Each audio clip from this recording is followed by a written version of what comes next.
அனைவருக்கும் வணக்கம். சனி பெயர்ச்சி 2025 இருந்து 2027 வரைக்கும் கிட்டத்தட்ட 2.5 வருஷம் நம்முடைய ராசி மற்றும் நம்முடைய நட்சத்திரங்கள் மேல் நம்முடைய லக்னம் இதுக்கெல்லாம் எப்படி இருக்கு அப்படிங்கறத இப்போ டீட்டெயிலா பார்க்கலாம். பொதுவாவே இந்த சனி பெயர்ச்சி ரொம்ப பெரிய எதிர்பார்ப்பை ஏற்படுத்தியிருக்குன்னு தான் சொல்லணும். ஏன்னா 30 வருஷத்துக்கு ஒரு முறை தான் சனி பகவான் காலபுருஷ சக்கரத்துக்கு 12ஆம் வீட்டுக்கு அதாவது மீன ராசிக்கு வருவார். அந்த வகையில இந்த வருடத்துல சனி பகவானுடைய சஞ்சாரம் மார்ச் 29 இருந்து மீன ராசியில இருக்கும். இந்த வருடத்துல ஒரு பெரிய எதிர்பார்ப்பு என்னன்னாக்கா ஆல்ரெடியே மீனத்துல ஒரு பாவ கிரகம் இருக்கு. ராகு பகவான் ஆல்ரெடி மீனத்துல சஞ்சாரம் செஞ்சிட்டு இருக்காரு. ராகுவோட போய் மார்ச் 29 சனி பகவானும் கன்ஜெக்ஷன் ஆகுறாரு. ஆகவே மார்ச் 29 இருந்து மே 18 அது ஒரு மிகப்பெரிய எதிர்பார்ப்பை ஏற்படுத்தியிருக்கு. அது எந்த மாதிரியான பலன்களை ஏற்படுத்தும் அப்படிங்கிற அந்த ஒரு கியூரியாசிட்டி அதிகப்படுத்திருக்குன்னு தான் சொல்லணும். ஏன்னா 2 பாவ கிரகங்களுடைய கூட்டணி மீன ராசியில மீன ராசி குருவுடைய ராசி அப்படிங்கிறதுனால அந்த குருவுடைய ராசியில சனி ராகு போன்ற பாவ கிரகங்களுடைய சஞ்சாரம் இருக்கு அப்படிங்கிறதுனால இது உலக அளவுல ஒரு மிகப்பெரிய எதிர்பார்ப்பை ஏற்படுத்தியிருக்கு. ஏன்னா காலபுருஷ சக்கரத்துக்கு 12ஆம் இடம் அப்படிங்கிறது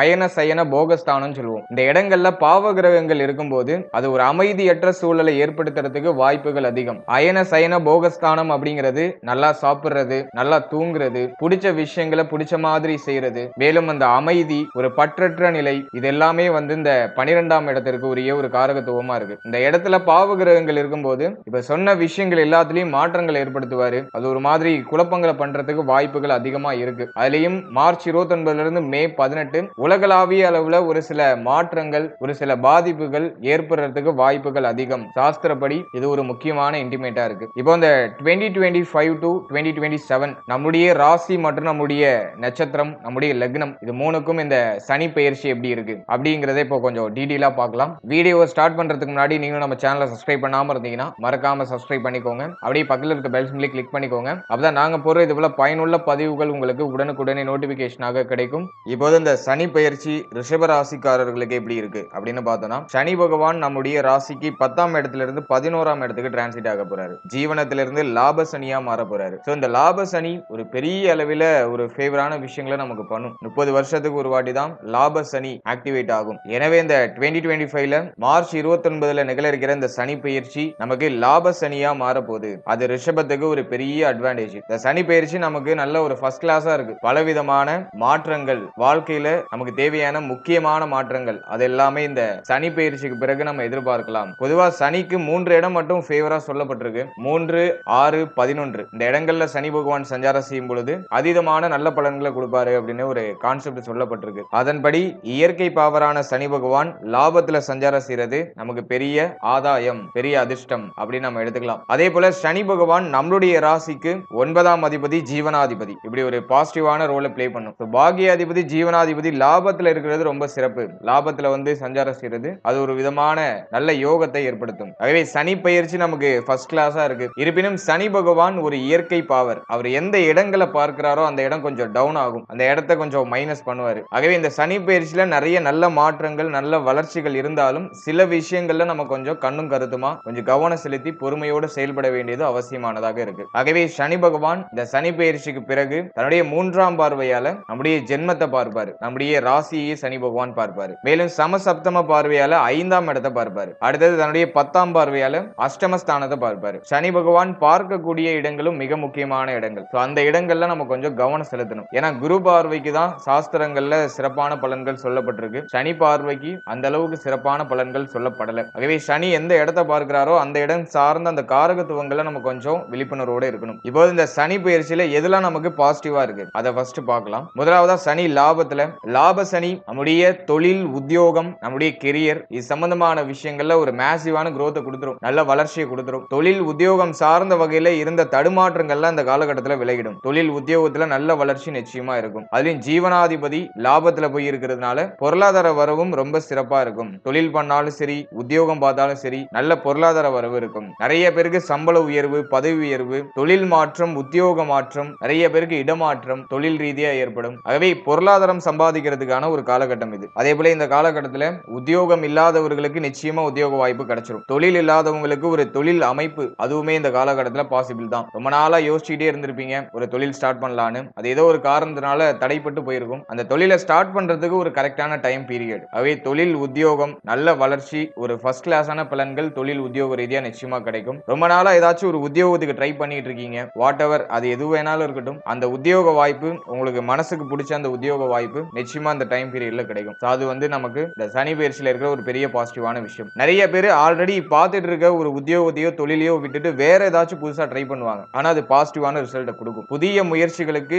பெரிய வெற்றி நிச்சயமாக கிடைக்கும். அது இந்த சனி பயிற்சியில இருக்கிற ஒரு பெரிய அட்வான்டேஜான விஷயம். அடுத்தது பாக்யாதிபதி லாபஸ்தானத்துல தந்தையால ஆதாயம் ஏற்படும், தந்தையுடைய முழு ஒத்துழைப்பு ஏற்படும், தந்தை சார்ந்த வகையில ஏதோ ஒரு விதமான நல்ல விஷயம் நமக்கு கிடைக்கும். மேலும் தந்தையாருடைய உடல் ஆரோக்கியத்தில் இருந்த பிரச்சனைகள் நிவர்த்தியாகும். ஓவராலா தந்தையால ஆதாயம், தந்தையுடைய முழு சப்போர்ட் நமக்கு கிடைக்கும். பாக்யாதிபதி லாபஸ்தானத்துல இருக்கிறதுனால புதுசா அணிகலன்கள் ஏதாச்சும் வாங்குறது, மார்ச் 29க்கு மேல புதுசா தங்க அணிகலன்கள் வாங்குறதுக்கான ஒரு பிராத்தம் இருக்கு. அப்படி இல்லைன்னா புதிய முயற்சி ஏதாச்சும் ஸ்டார்ட் பண்றது, ஏதாச்சும் இன்வெஸ்ட்மெண்ட் சம்பந்தமான திங்கிங் வருது, புதுசா ஏதாச்சும் இன்வெஸ்ட்மெண்ட் பண்ணி அதை பெரிய லெவலுக்கு எடுத்துட்டு போகணும் அப்படின்னு ஆசைகள் வருது. அதெல்லாம் இந்த சனி பயிற்சிக்கு பிறகு நமக்கு இயற்கையே ஏற்படும். முக்கியமா பாக்யாதிபதி லாபத்தில் இருக்கிறதுனால அடகுல இருக்கிற தங்க அணிகலன்கள் மீண்டு வரும், அது ஒரு பாசிபிள் இருக்கு. அடுத்தது புதிய அணிகலன்கள், புதுசா தங்க நகைகள் வாங்குறதுக்கான பிராப்தமும் இருக்கு. அது ரெண்டுமே ஒரு பெரிய ஃபேவரான ஒரு விஷயமா இருக்கு. அடுத்தது ரொம்ப முக்கியமா கடன் பிரச்சனையிலிருந்து மீண்டு வரக்கூடிய ஒரு காலகட்டம். கடன் சார்ந்த வகையில நிறைய தொந்தரவு இருக்கு, கடன் சார்ந்த வகையில ஒரு நிம்மதி இல்ல அப்படிங்கிற பட்சத்துல கடனை முழுமையா கட்டி கடன்ல இருந்து ஒரு விடுதலை, கடன் சார்ந்த விஷயங்கள்ல இருந்த குழப்பங்கள்ல இருந்து ஒரு விடுதலை, அது இந்த சனி பயிற்சியில ஒரு பாசிட்டிவான விஷயமா இருக்கு. மேலும் நீங்க யாருக்காச்சும் கடன் உதவி பண்ணிருக்கீங்கன்னா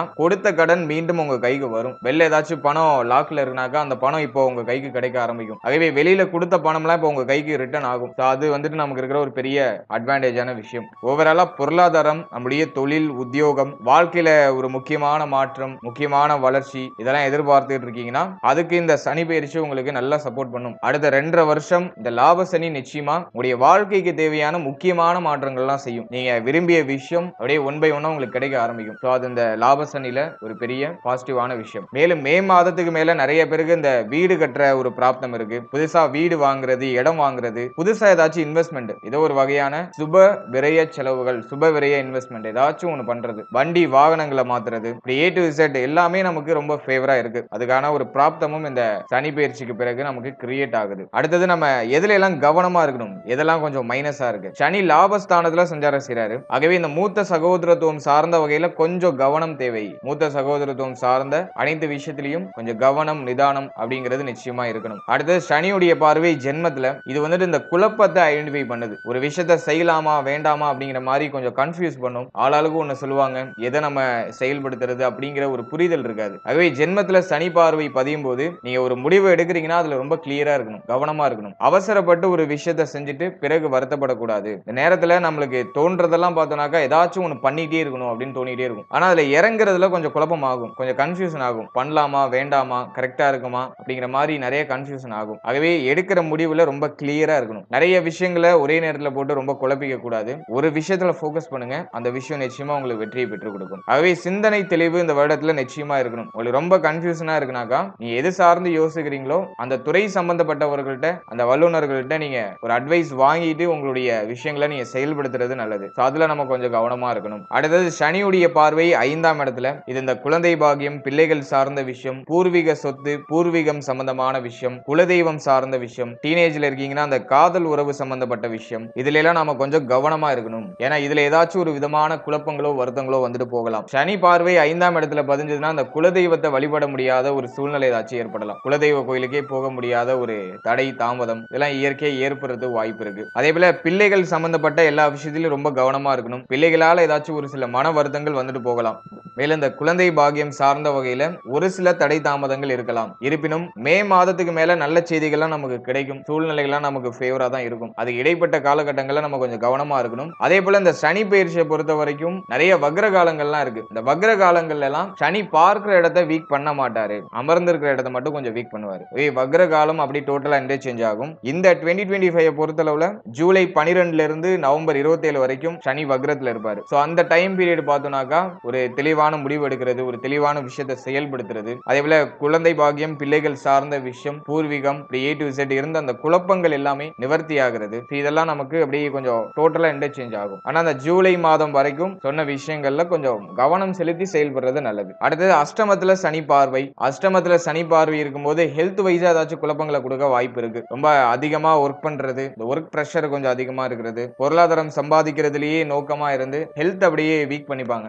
டயத்துக்கு சாப்பிடாம, டயத்துக்கு தூங்காம ஹெல்த் அப்படியே போட்டு வீணாக்கிடுவாங்க. என்னை பொறுத்த வரைக்கும் எல்லாத்தையும் சீர்தூக்கி வச்சிருக்கணும். சரிசமமா எல்லாத்தையும் நீங்க பாவிச்சு செயல்படணும். உடல் ஆரோக்கியம் பிரதானமானது. ஹெல்த் வைஸா எந்த குறையும் இல்லாம பாத்துக்கோங்க. பணம் சம்பாதிக்கிறதெல்லாம் செகண்டரி தான். உடல் ஆரோக்கியத்துக்கு தேவையான எல்லா விஷயத்தையும் நீங்க செய்யறது முதன்மையான ஒரு விஷயமா இருக்கும். ஆகவே ஹெல்த் வைஸா கொஞ்சம் கேர் வேணும். டயத்துக்கு சாப்பிடுங்க, டயத்துக்கு தூங்குங்க. இது ரெண்டையும் நீங்க கரெக்டா ஃபாலோ பண்ணாலே போதும். பெருசா எந்த குழப்பமும் இருக்காது. மோஸ்ட்லி பார்த்தனாக்கா உணவும் தூக்கமும் தடைபடுறதுக்கு வாய்ப்பு இருக்கு. அதை கொஞ்சம் கண்ட்ரோல் பண்றதுக்கு ட்ரை பண்ணுங்க. அதே போல இந்த உணவு சம்பந்தப்பட்ட விஷயங்கள்ல கொஞ்சம் கவனம் செலுத்தணும். வெளியிடங்கள்ல அதிகமா சாப்பிடுறத கொஞ்சம் அவாய்ட் பண்ணிக்கிறது நல்லது. அஷ்டமத்துல சனி பார்வை இருக்கும்போது உணவே விஷமா மாறுறதுக்கு வாய்ப்பு இருக்கு. ஆகவே மோஸ்ட்லி வெளியிடங்கள்ல சாப்பிடுறத அவாய்ட் பண்ணிக்கோங்க. ஹோம்மேடு ஃபுட்டா சாப்பிடுங்க. ஆரோக்கியமான உணவுகள் எடுத்துக்கோங்க. உடல் ஆரோக்கியம் சம்பந்தப்பட்ட விஷயங்கள்ல குறிப்பிட்டு சொல்லணும்னாக்கா இந்த வயிறு சம்பந்தப்பட்ட விஷயம், கழிவு நீக்க உறுப்புகள் சம்பந்தப்பட்ட விஷயம், இதுல எல்லாம் நம்ம கொஞ்சம் கவனமா இருக்கிறது நல்லது. அதே போல தலை, முகம், நம்முடைய தலைமுடி இது சார்ந்த வகையிலேயே நம்ம கொஞ்சம் கவனம் செலுத்திக்கணும். அடுத்ததா மன ஆரோக்கியத்திலேயே நம்ம கொஞ்சம் கவனம் செலுத்தணும். ஏன்னா ஜென்மத்துல சனி பார்வை இருக்கிறதுனால நிறைய குழப்பம் இருக்கும். நிறைய யோசிச்சுக்கிட்டே இருப்போம்.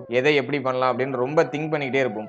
மன ஆரோக்கியத்திலேயே கொஞ்சம் கவனம் செலுத்தணும். நல்லா மெடிடேஷன் பண்ணுங்க. ரொம்ப குழப்பமா இருக்கிற பட்சத்துல கோவில் குளங்களுக்கு போயிட்டு உங்களை அப்படியே ரிலாக்ஸ் பண்ணிட்டு வாங்க. இதெல்லாம் பண்ணும்போது நம்முடைய மனமானது அமைதியாகும். உங்களுக்கு பிடிச்ச விஷயங்களை பண்ணுங்க. மனதை அமைதிப்படுத்துறதுக்கு எதையும் ரொம்ப போட்டு குழப்பிக்காம இருக்கிறது நல்லது. ஓவராலா அந்த சனி பயிற்சி நம்முடைய தொழில், உத்தியோகம், நம்முடைய கெரியர் சம்பந்தமான விஷயம், நம்முடைய பொருளாதாரம் சம்பந்தமான விஷயம், வாழ்க்கையில முக்கியமான மாற்றங்கள் இது சார்ந்த விஷயங்கள் எல்லாத்துக்கும் ரொம்ப ஃபேவரா இருக்கு. மற்றபடி நம்முடைய ஹெல்த்ல கொஞ்சம் கேர் எடுத்துக்கணும். ஆல்ரெடி சொன்ன விஷயங்கள்ல கொஞ்சம் கவனம் செலுத்திக்கோங்க. மற்றபடி பெருசா எதுவும் வீக்கா இல்ல. ரிஷபத்துக்கு ஒரு சரியான டைம், கரெக்டான ஒரு டைம் பீரியட், லைஃப்ல முக்கியமான மாற்றங்களை செய்யறதுக்கு ஒரு கரெக்டான டைம் பீரியட். மேலும் உங்களுடைய ஜனனகால ஜாதகத்துல தசா புக்தியும் உங்களுக்கு நல்லா சப்போர்ட் பண்ணுச்சுன்னா இந்த டைம் பீரியட் ரொம்ப சூப்பரா இருக்கும். தசா புக்தி சார்ந்த வகையில எந்த தசைகள் இந்த காலகட்டங்கள்ல நடக்காம இருக்கிறது நல்லது அப்படின்னு பார்த்தோம்னா 3, 6, 8, 12 பாதகாதிபதி, மாரகாதிபதி இந்த ஸ்தானாதிபதிகளுடைய தசை நடக்காம இருக்கிறது நல்லது. அடுத்த 2.5 வருஷத்துல இந்த ஸ்தானாதிபதிகளுடைய தசா புக்தி கிராஸ் ஆகாம இருந்தா நல்லா இருக்கும். அப்படி கிராஸ் ஆகுதுங்கிற பட்சத்துல கொஞ்சம் நம்ம கவனம் செலுத்தி செயல்படணும். கொஞ்சம் நிதானமா செயல்படணும். ஏன்னா கோச்சாரம் எவ்வளவு ஃபேவரா இருந்தாலும் தசா புக்தி சரியில்லைன்னா கொஞ்சம் வீக்கான பலன்கள் தான் நமக்கு கிடைக்கும். அதுவே கோச்சாரம்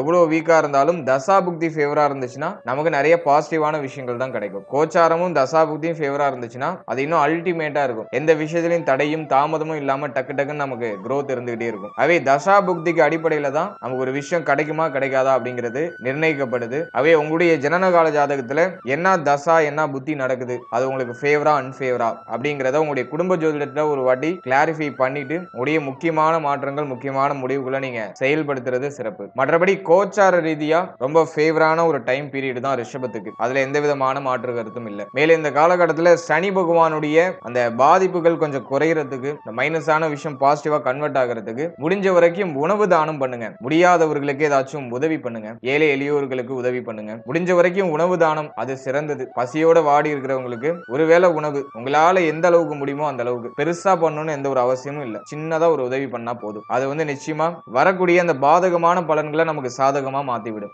முடிந்தவங்க உணவு தானம் பண்றதுக்கு ட்ரை பண்ணுங்க. அது நமக்கு நல்ல பலன்களை நிச்சயமா பெற்றுக் கொடுக்கும். ஓவரால் அந்த சனி பயிற்சி நம்ம எல்லாருக்குமே சிறப்பாக அமையட்டும். சிறப்பான வளர்ச்சியும் சிறப்பான மாற்றத்தையும் நம்ம எல்லாருக்குமே பெற்றுக் கொடுக்கட்டும். வாழ்த்துக்கள். மேலும் நம்முடைய சேனல் அதுக்கு முன்னாடி புத்தாண்டு சிறப்பு பலன்கள் 12 ராசி 27 நட்சத்திரத்துக்கு ரொம்ப கிளியரா ரிலீஸ் பண்ணிருக்கோம். இந்த 2025 நம்முடைய ராசி நம்முடைய நட்சத்திரத்துக்கு எப்படி இருக்கு அப்படிங்கறத ரொம்ப கிளியரா தெளிவா எக்ஸ்பிளைன் பண்ணி நம்முடைய தொழில், உத்தியோகம், நம்முடைய குடும்ப வாழ்க்கை, திருமண வாழ்க்கை, குழந்தை பாக்கியம், பிள்ளைகள் சார்ந்த விஷயம் இதெல்லாம் இந்த 2025ல நமக்கு எப்படி இருக்கும் அப்படின்னு A to Z எல்லாத்த பத்தியுமே கிளியரா எக்ஸ்பிளைன் பண்ணி ரிலீஸ் பண்ணிருக்கோம். அந்த வீடியோக்கான லிங்க் டிஸ்கிரிப்ஷன்ல இருக்கு. ஒரு டைம் இருக்கும்போது அதையும் ஒரு வாட்டி செக் பண்ணி பாருங்க. அதுவும் உங்களுக்கு நிச்சயமா ஏதோ ஒரு வகையில ஒரு சின்ன புரிதலையாச்சும் பெற்றுக் கொடுக்கும். And finally very limited time. So be cool, stay happy, stay healthy and enjoy.